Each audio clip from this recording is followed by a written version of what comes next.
BBC ने खुलासा किया कि 82 लोगों की रिपोर्ट हमारे पास है जो अपने आप को सनातनी सरकार बताती है। एक तो झूठ बोल रहा है। कुंभ हुआ पूरे देश में, उसके बाद कुंभ तब विवादों में आया जब वहां पर भगदड़ मची, और एक बार फिर एक रिपोर्ट आई है कि सरकार ने आंकड़े छुपाए हैं श्रद्धालुओं की मौत की। और सबसे बड़ा सवाल है कि जो मुआवजा दिया गया वो नगद में दिया गया। अखिलेश यादव ने 7 ऐसे कड़े सवाल पूछे हैं जिसके बाद भारतीय जनता पार्टी हिल गई है, और उनका जवाब शायद उनके पास है या नहीं, ये तो आने वाला वक्त ही बताएगा। और अखिलेश यादव ने साफ तौर पे कह दिया कि अब जो है सवाल पूछे जाएंगे और सरकार को जवाब देना पड़ेगा। तो हरिंदर ताऊ हमारे साथ है। ताऊ, पहले तो स्वागत है आपका। धन्यवाद आपका और आपके दर्शकों को ताऊ का राम राम। जो रिपोर्ट आई है नई, कुंभ में हादसे में जो लोग मरे थे भगदड़ में, पहले सरकार के आंकड़े अलग है, रिपोर्ट में 82 के आसपास हैं, क्या कहेंगे इस पर?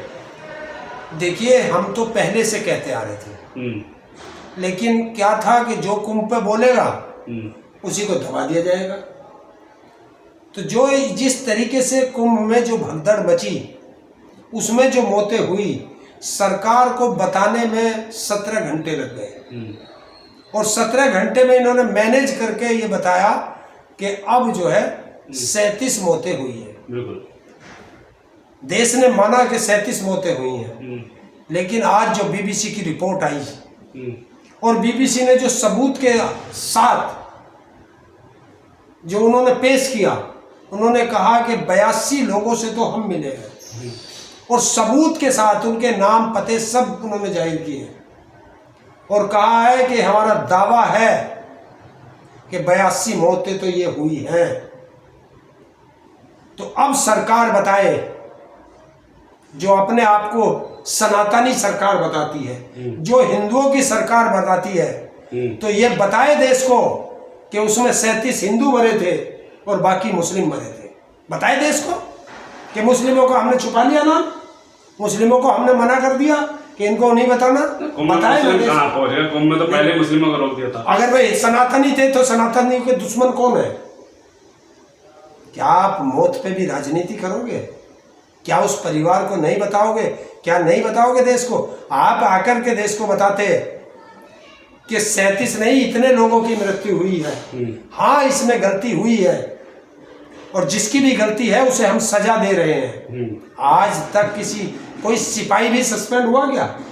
इस पूरी भगदड़ की, कुंभ के मेले की भगदड़ की और उनकी मौत की जिम्मेवारी कौन लेगा? जिम्मेवारी लेते? अरे, अखिलेश के राज में कुंभ हुआ था और भगदड़ मची थी प्रयागराज के स्टेशन पर, जो उस समय इलाहाबाद का स्टेशन था, जंक्शन, और वो भी रेलवे की वजह से मची थी कि रेलवे ने प्लेटफॉर्म चेंज कर दिया और जनता जल्दी में भाग दौड़ करके पुल पे चढ़ी और पुल गिर गया। उसमें अखिलेश सरकार की कोई गलती नहीं थी, लेकिन यही बीजेपी थी जो अपने आप को चिल्ला के उसके ऊपर जिम्मेवारी रख रही थी। और उस समय के मंत्री जो कुंभ के वो थे आयोजक, वो था एक मुस्लिम, और जो रामपुर से विधायक थे आजम खां जी, उन्होंने तभी तुरंत इस्तीफा पेश कर दिया था अखिलेश यादव को। ये होती है जिम्मेवारी।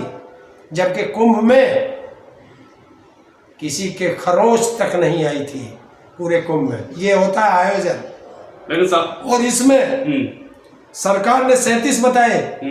आज एक अखबार ने, बीबीसी ने खुलासा किया कि 82 लोगों की रिपोर्ट हमारे पास है, और मैं आज एक बड़ा खुलासा कर रहा हूं जो बीबीसी ने किया है कि भाजपा के पूर्व महासचिव, आरएसएस के प्रचारक गोविंदाचार्य जी, उनका भाई भी इसमें मरा, और जिसे उत्तर प्रदेश सरकार ने लापता बताया, लावारिस बताया। और वो व्यक्ति जब उसकी लाश घर पे पहुंची तो गोविंदाचार्य जी उसकी अंत्येष्टि में पहुंचे थे, और आज तक उसे मुआवजा नहीं मिला। कहते ना मुआवजा दे दिया, लेकिन मुआवजा पे अखिलेश यादव भी सवाल उठाए। मुआवजे की 3 कैटेगरी रखी, ये भी बीबीसी ने बताया कि 3 कैटेगरी में मुआवजा दिया गया। कुछ लोगों को 25 लाख, कुछ लोगों को 5 लाख, और कुछ लोगों को 1 भी पैसा नहीं दिया गया। सबसे बड़ा सवाल उठ रहा है कि कैश में दिया गया है। कैश में इसलिए दिया गया कि ताकि लोगों को पता ना चले कि कितना पैसा कहाँ कहाँ गया। चेक देते, ऑनलाइन ट्रांसफर करते। मोदी का डिजिटल इंडिया तो यहाँ फेल हो गया, योगी जी ने कर दिया। और कैश में कितना तुमने भेजा और कितना वहां के लोगों को मिला, ये कैसे तुम्हें पता चलेगा? और पुलिस जो है वो देने जा रही है। बिहार की एक है सुनंदा, शायद उसका नाम है, उसके यहाँ पुलिस आज भी जाती है पैसे लेकर के, वो पैसे नहीं लेती। अच्छा। वो परिवार पैसे नहीं लेता मौत के। वो कहते हैं जिस दिन तुम कागज में सही मौत के बारे में लिखोगे तब पैसे ले सकता हूं, जब तक तुम कागज में सही नहीं लिखोगे। क्योंकि किसी भी एक, जो सरकार ने भी 37 बताए, उसने भी एक भी व्यक्ति की मौत भगदड़ में नहीं दिखाई। किसी को कोई बीमारी थी कि परिवार वालों से सिग्नेचर कराए गए कागज पर कि ये बीमार था, इसको इस वजह से वहां हार्ट अटैक आ गया या कोई बात होगी, भगदड़ में कोई मौत नहीं सरकार ने दिखाई। तो ये कितना बड़ा छुपाव हुआ। अब जब खुलासा हुआ है तो अब योगी आदित्यनाथ इस्तीफा देंगे? इस्तीफा कहाँ होते? भारतीय जनता पार्टी में इस्तीफा नहीं होती है तो पहले ही कह दिया था। जब इन लोगों ने आज तक किसी की अकाउंटेबिलिटी तय की है?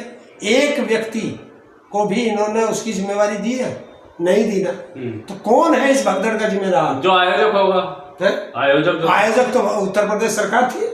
नहीं, जो वहाँ पे जो देख रहे तो प्रधान मुख्यमंत्री कर रहे थे योगी आदित्यनाथ, खुद स्वयं थे उसके कर रहे थे। तो कौन जिम्मेदार है? मुख्यमंत्री जिम्मेवार है। तो मुख्यमंत्री अब इस्तीफा देंगे या नरेंद्र मोदी इनका इस्तीफा लेंगे या इन्हें पद से हटाएंगे? ये तो अब भारत सरकार को भी जवाब देना है, क्योंकि भारत सरकार ने भी 37 लोग बताए, उत्तर प्रदेश सरकार ने भी 37 बताए। अब या तो बीबीसी के खिलाफ कार्रवाई करें या सरकार के खिलाफ कार्रवाई हो। कोई एक तो झूठ बोल रहा है और झूठों ने झूठों से कहा, एक वो शेर है, झूठों ने झूठों से कहा सच बोलो। झूठों ने झूठों से कहा सच बोलो। आदेश हुआ है सच बोलो, सच बोलो। लेकिन अखिलेश दरवाजे पर लिखा है सच बोलो। अखिलेश यादव बहुत वो दिख रहा है, आक्रमण दिख रहे हैं। 7 सवाल बहुत खतरनाक सवाल। किस व्यक्ति का खून नहीं खोलेगा? जिसका खून नहीं खोले वो पानी है। और जो अब इन मुद्दों पर नहीं बोले समझो वो मर गया। अखिलेश यादव ने जो 7 सवाल पूछे उसका एक भी जवाब मिलेगा? देखिए, सरकार को जवाब देना चाहिए। नहीं देंगे तो अखिलेश यादव भी इनका पीछा नहीं छोड़ेंगे। कहता ना पीछा नहीं छोड़ेंगे अब। हाँ, सवाल का जवाब देना पड़ेगा। वो गाना नहीं सुना आपने? तेरा पीछा न छोड़ूंगा, भेज दे चाहे जेल में, तो तेरा पीछा नहीं छोड़ेंगे। अब तो इन पे सवालों पे जवाब चाहिए कि आपने मौत का आंकड़ा क्यों छुपाया, क्यों आपने कैश में दिया, किस खाते से दिया, किस अकाउंट से वो पैसा निकला कैश, और किसके साइन से वो पैसा निकला।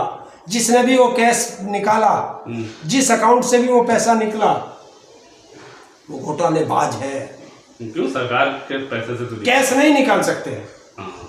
ये हमारे उसमें लिखा हुआ कैश नहीं निकाल सकती। अरे सरकार कैश नहीं निकाल, सरकार कैश नहीं निकाल सकती, सरकार ट्रांसफर कर सकती है। मुआवजा भी कैश में पहली बार दिया गया है। हमने नहीं सुना मुआवजा, हमने कभी नहीं सुना।